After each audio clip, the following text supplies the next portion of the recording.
High বন্ধুরা, আপনারা সবাই কেমন আছেন? আশা করি সবাই ভালোই আছেন। আমার এই চ্যানেলে অর্থাৎ মাই যোগা ওয়ার্ল্ড চ্যানেলে আপনাকে স্বাগত জানাই। আজ আমরা এই ভিডিওতে কপালভাতি প্রাণায়াম এর উপকারিতা এবং সঠিক কৌশল সম্পর্কে জানব। কোনো কাজ করার আগে সেই কাজের উপকারিতা জানতে পারলে সেই কাজ করার আগ্রহ বৃদ্ধি পায় এবং আগ্রহ বজায় থাকে। এখন আমরা কপালভাতি প্রাণায়ামের উপকারিতাগুলো জানব। 1 নম্বর পয়েন্ট, ডাইজেস্টিভ সিস্টেম অর্থাৎ পাচনতন্ত্রে খুব ভালো ব্যায়াম হয়, ফলে ডাইজেস্টিভ সিস্টেম শক্তিশালী হয়ে ওঠে, ফলস্বরূপ হজম শক্তি বৃদ্ধি পায়, পেটে বিভিন্ন রোগ সেরে যায়, অ্যাসিডিটি, গ্যাস্ট্রিক, বদহজম, কোষ্ঠকাঠিন্য সেরে যায়। 2, লিভার, কিডনি, অগ্ন্যাশয়, ফুসফুস প্রভৃতি অঙ্গসমূহের কর্মক্ষমতা বৃদ্ধি পায় এবং বিভিন্ন রোগ সেরে যায়।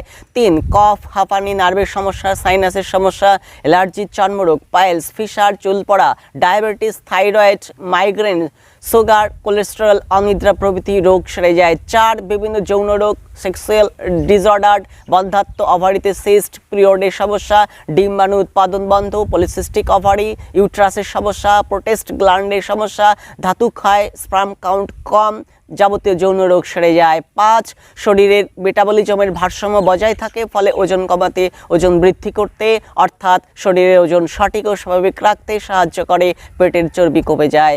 6, শরীরের বিভিন্ন অঙ্গে স্টোন হলে তা নির্মূল করে। 7, স্মৃতিশক্তি বৃদ্ধি, চিন্তন শক্তি বৃদ্ধি করে, ডিপ্রেশন, টেনশন কমে, কারণ ব্রেন এন্ডোফিন নামক হরমোন ক্ষরণ করে যা মনকে শান্ত ও স্থির করে। 8, পিটুইটারি গ্ল্যান্ডকে শক্তিশালী করে, কুলকুণ্ডলিনী শক্তি জাগ্রত করে, সমাধির সুখ অনুভূত হয়, আধ্যাত্মিক উন্নতি ঘটে, ত্বক ও মুখের উজ্জ্বলতা বৃদ্ধি পায়। 9, রক্তে অক্সিজেনের মাত্রা বৃদ্ধি পায়, ফলে শরীরের ক্লান্তিভাব দূর হয়, শরীর মন প্রাণবন্ত ও তরতাজা হয়ে ওঠে। এবার আমরা শিখব কিভাবে কপালভাতি প্রাণায়ামটি করতে হয় তার সঠিক কৌশল।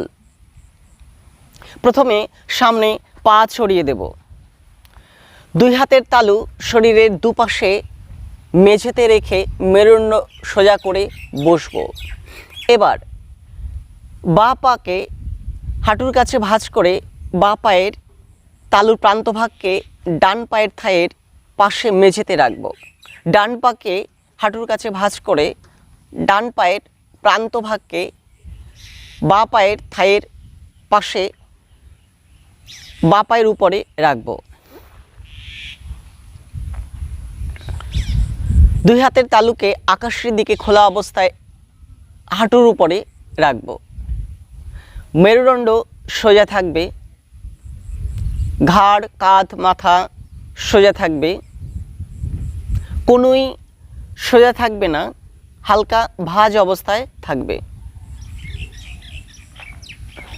আমরা সোজা অবস্থায় বসবো, তবে শরীরের প্রত্যেকটি অঙ্গ প্রত্যঙ্গ এবং পেশিগুলো শিথিল অবস্থায় রাখবো, কোথাও কোনো প্রেসার বা জোর দিয়ে রাখবো না।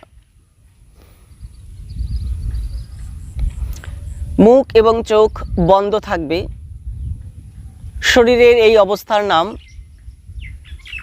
সুখাসন। এই সুখাসনে বসেই আমরা কপালভাতি প্রাণায়ামটি অভ্যাস করব। এবার শ্বাসবায়ুকে নাক দিয়ে সজোরে শরীরের বাইরে নিক্ষেপ করব।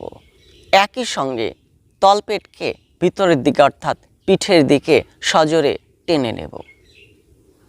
এই নাক দিয়ে শ্বাসবায়ু সজোরে নিক্ষেপ করা আর তলপেটকে ভিতরের দিকে টেনে নেওয়া, এই দুটো ঘটনা একই সঙ্গে ঘটবে।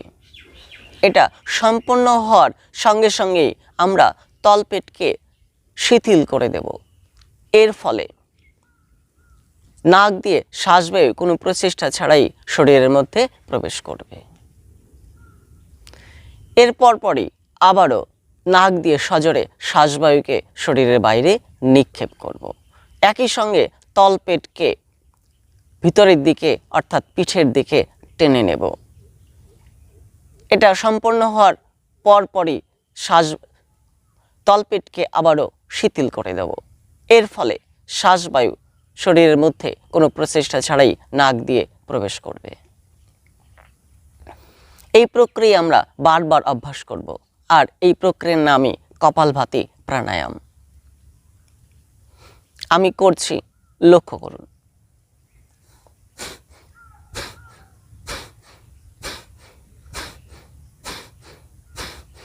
চোখ বন্ধ থাকবে, মুখ বন্ধ থাকবে, সোজা হয়ে বসতে হবে।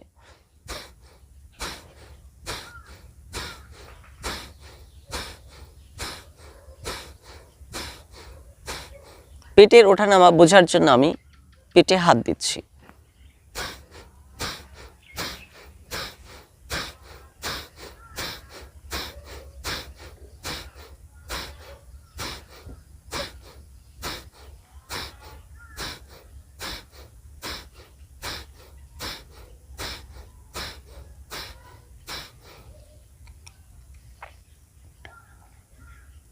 নাক দিয়ে শ্বাসবায়ু সজোরে বাইরে নিক্ষেপ করার বিষয়টা একটা উদাহরণের সাহায্যে বুঝে নিই। ধরুন সামনে একটি মোমবাতি রয়েছে, মোমবাতিকে ফু দিয়ে নেভাতে হবে। তাহলে আমরা এভাবেই মুখ দিয়ে সজোরে শ্বাসবায়ুকে শরীরের বাইরে নিক্ষেপ করি। কিন্তু যদি বলা হয় নাক দিয়ে মোমবাতিকে নিভাতে, তাহলে এভাবেই শ্বাসবায়ুকে নাক দিয়ে সজোরে বাইরে নিক্ষেপ করি। এই কপালভাতি প্রাণায়াম অভ্যাসকালে ঠিক এভাবেই নাক দিয়ে সজোরে শ্বাসবায়ুকে শরীরের বাইরে নিক্ষেপ করতে হবে। তল পেটের ওঠানামার বিষয়টা আর শ্বাসবায়ুর শরীরে প্রবেশ করার বিষয়টা আরেকটা উদাহরণের সাহায্যে বুঝে নিই। এক ধরনের বাঁশি রয়েছে যেটা গাড়িতে হর্ন হিসেবে ব্যবহৃত হয়। তো এই বাঁশির সামনের দিকে চোঙের মতো একটা অংশ থাকে, আর পিছনের দিকে বাতাসপূর্ণ একটা গোলাকার অংশ থাকে। এই বাতাসপূর্ণ গোলাকার অংশে চাপ দিলে সামনের চোঙের মতো অংশ দিয়ে বাতাসটা বাইরে বেরিয়ে যায় এবং বাঁশি বাজে। আর গোলাকার অংশ থেকে চাপ সরিয়ে নিলেই কোনো প্রচেষ্টা ছাড়াই বায়ু চোঙের মধ্য দিয়ে ভিতরে প্রবেশ করে এবং গোলাকার অংশটি আবারও বাতাসপূর্ণ হয়ে ওঠে। তো এভাবেই আমরা যখন তলপেটের কে শিথিল করে দিই, তলপেটকে শিথিল করে দিই, তখন শ্বাসবায়ু কোনো প্রচেষ্টা ছাড়াই শরীরের মধ্যে প্রবেশ করে।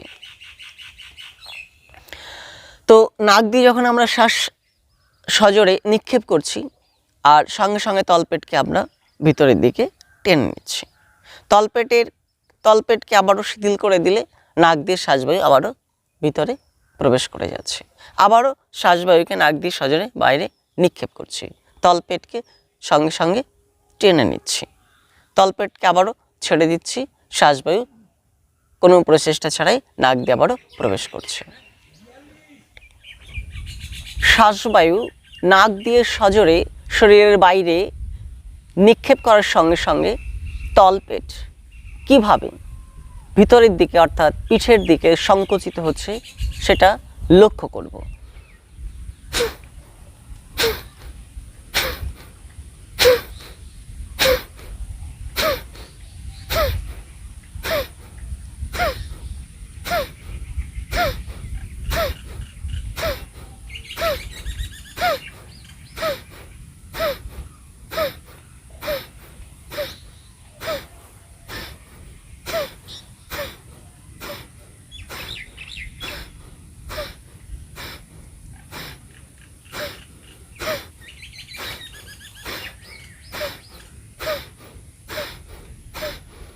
তলপেটের ওঠানামা বোঝার সুবিধার জন্য আমি পেটে হাত দিচ্ছি।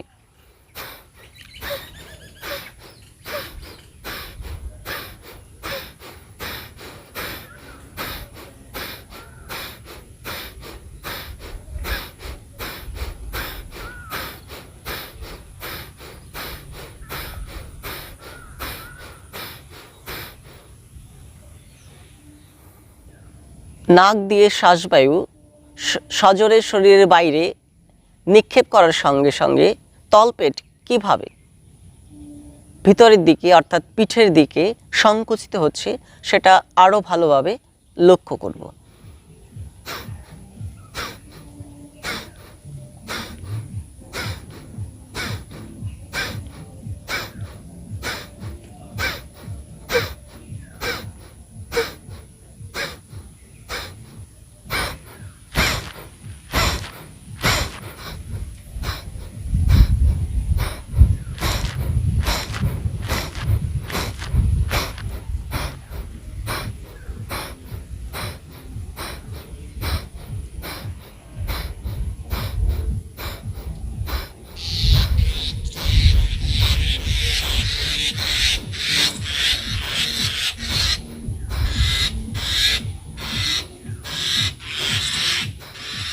সময় সম্পর্কে কিছু কথা। প্রতি সেকেন্ডে একবার করে শ্বাসবায়ু নাক দিয়ে শরীরের বাইরে সজোরে নিক্ষেপ করব। এইভাবে আমরা 2 মিনিট প্র্যাকটিস করব। তারপর 30 সেকেন্ড বিশ্রাম নেব। আবারও প্রতি সেকেন্ডে একবার করে শ্বাসবায়ু শরীরের বাইরে নিক্ষেপ করব। আবারও 2 মিনিট এইভাবে কন্টিনিউ করব। তারপর 30 সেকেন্ড বিশ্রাম নেব। এইভাবে আমরা 5 রাউন্ড 2 মিনিট করে 5 রাউন্ড অভ্যাস করব। প্রতি রাউন্ডের শেষে 30 সেকেন্ড করে বিশ্রাম নেব। এইভাবে 2 থেকে 3 মাস অভ্যাসের পরে আমরা সামর্থ্য অনুসারে প্রতি সেকেন্ডে 2 থেকে 3 বার শ্বাসবায়ু শরীরের বাইরে নিক্ষেপ করতে পারি।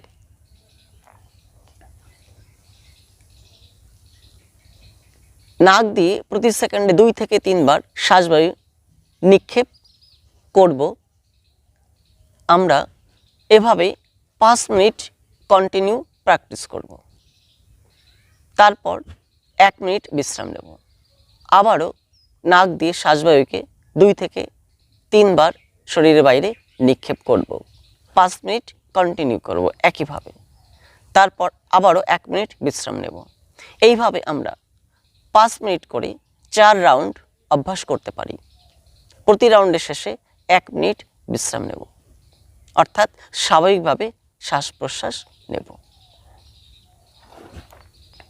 কপালভাতি প্রাণায়াম অভ্যাসের সঠিক সময় হচ্ছে সকালবেলায় খালি পেটে, তবে সন্ধ্যাবেলায় খালি পেটে করা যেতে পারে।